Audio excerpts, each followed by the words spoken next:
Do you want more success, more growth, more results? Then it's time for the Boundless Success Accelerator from the Modern Observer Group. This isn't your average coaching program. It's where top performers come to dominate. Weekly group sessions, on-demand coaching, a community that's got your back, and a power-packed library of tools to supercharge your business and career. No more excuses, no more waiting. Get in, level up, and start building the life you've been dreaming about. Visit us at modernobserver.com/boundless success to join today. Let's get you to the next level. We're here because the news is being distorted. We're here because people are being inundated with misinformation on social media. We're here because people are being judged guilty until proven innocent. We are fighting back with facts. This is not a safe zone, so buckle up, Buttercup. This is the raw, naked truth.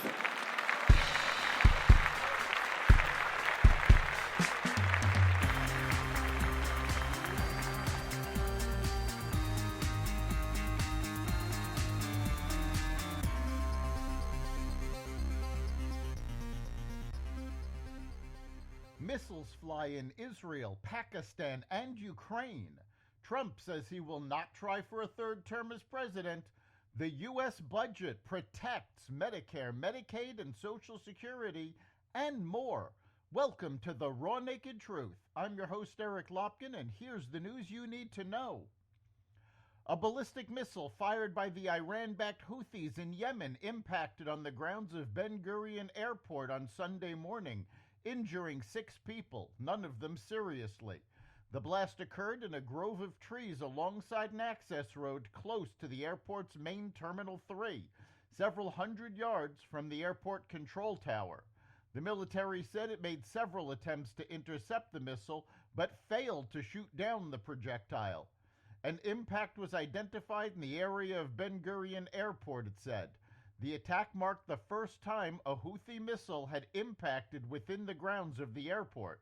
A Hezbollah missile hit a parking area on the airport's perimeter in November.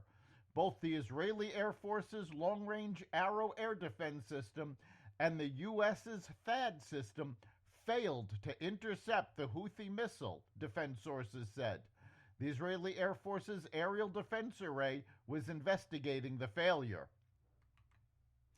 Pakistan test-fired a ballistic missile Saturday as tensions with India spiked over last month's deadly attack on tourists in the disputed Kashmir region. The surface-to-surface missile has a range of 450 kilometers, about 280 miles, according to the Pakistani military.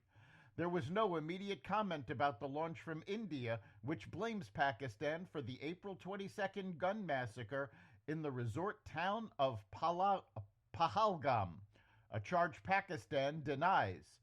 Pakistan's military said the launch of the weapon system was aimed at ensuring the operational readiness of troops and validating key technical parameters, including the missile's advanced navigation system and enhanced maneuverability features.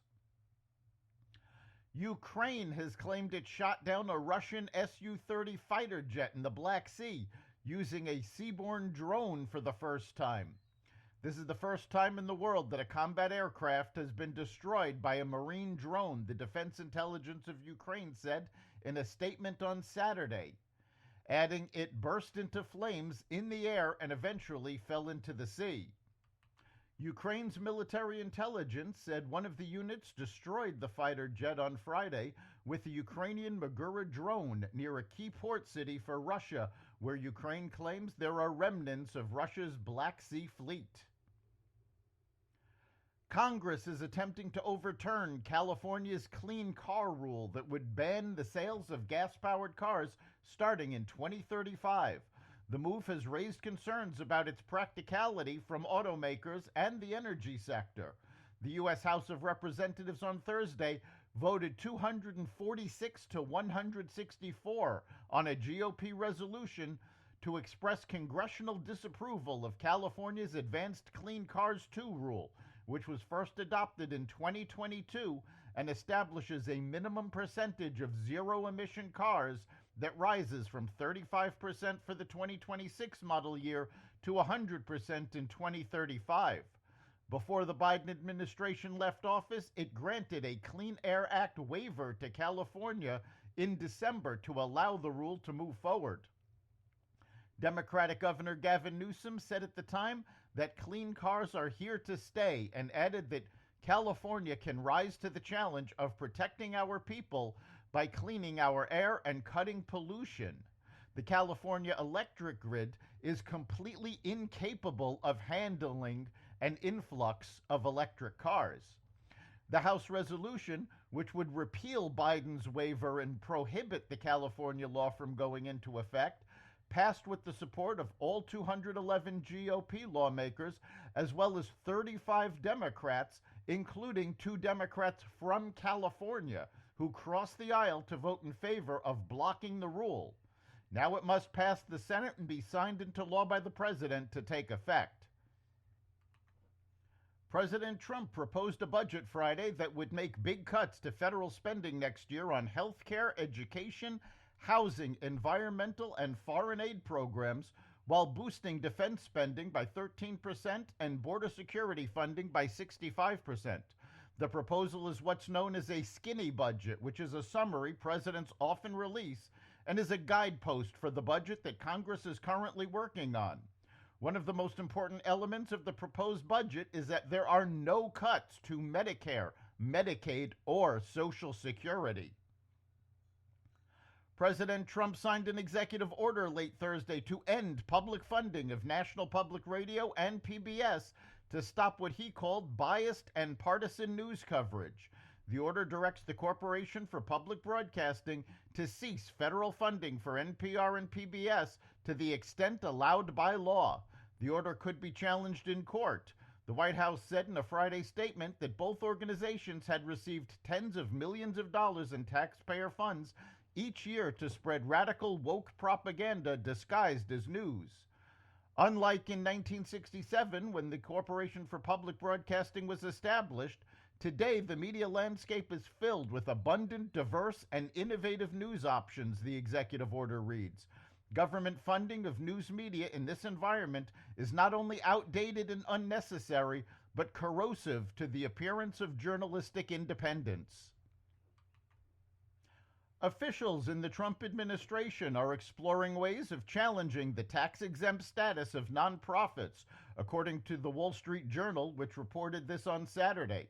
Internal Revenue Service lawyers have been exploring whether they could change the rules governing how nonprofit groups can be denied tax-exempt status, the Journal said, citing people familiar with the matter.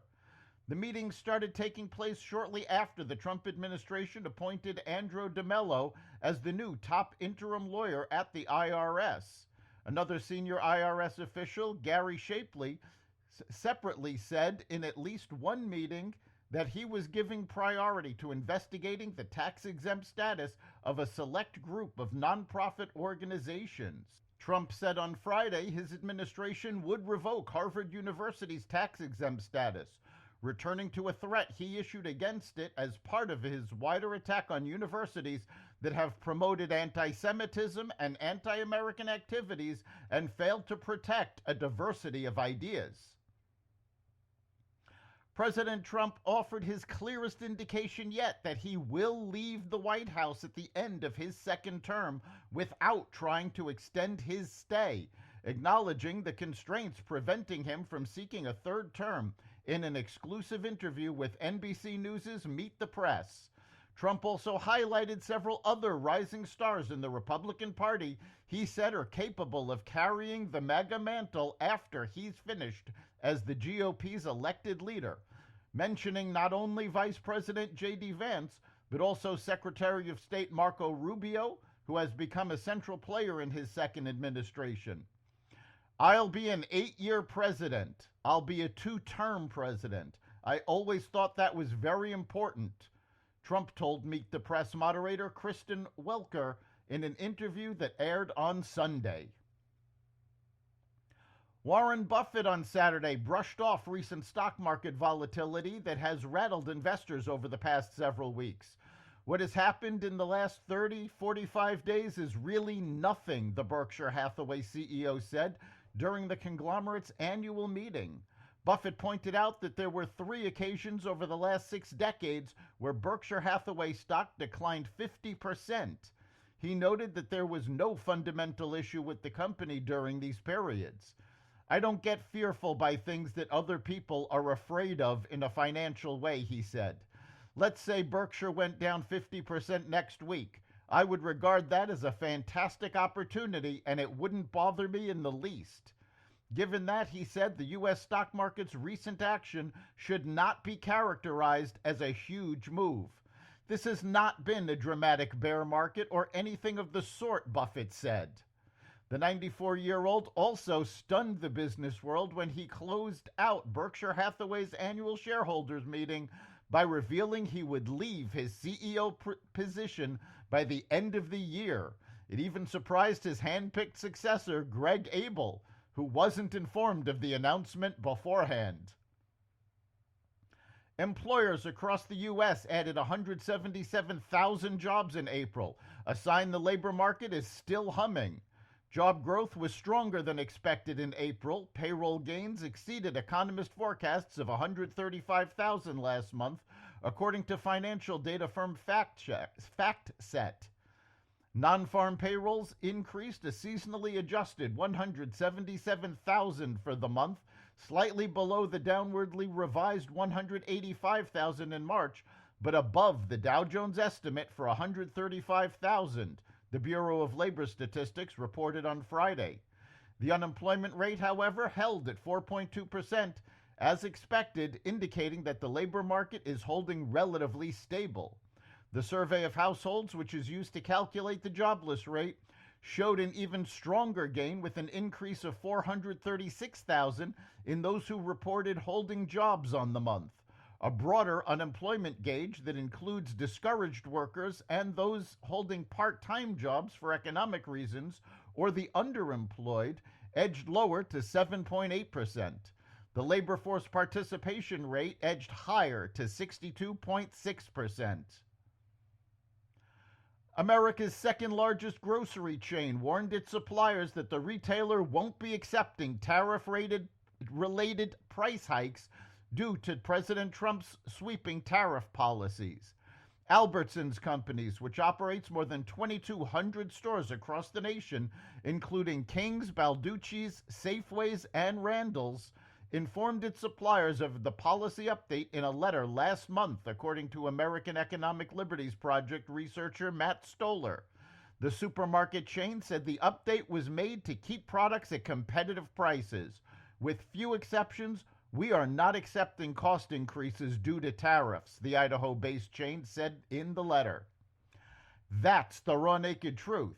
You can catch every episode of the Raw Naked Truth Daily News Brief, as well as our sister podcast, Carnivore Radio, with news analysis and commentary, and the rest of the Xvadio Podcast Network at xvadio.com, the Apple Podcasts app, YouTube, Rumble, Spotify, iHeartRadio, Audible, Amazon Music, and other platforms that respect freedom of speech. We'll see you next time.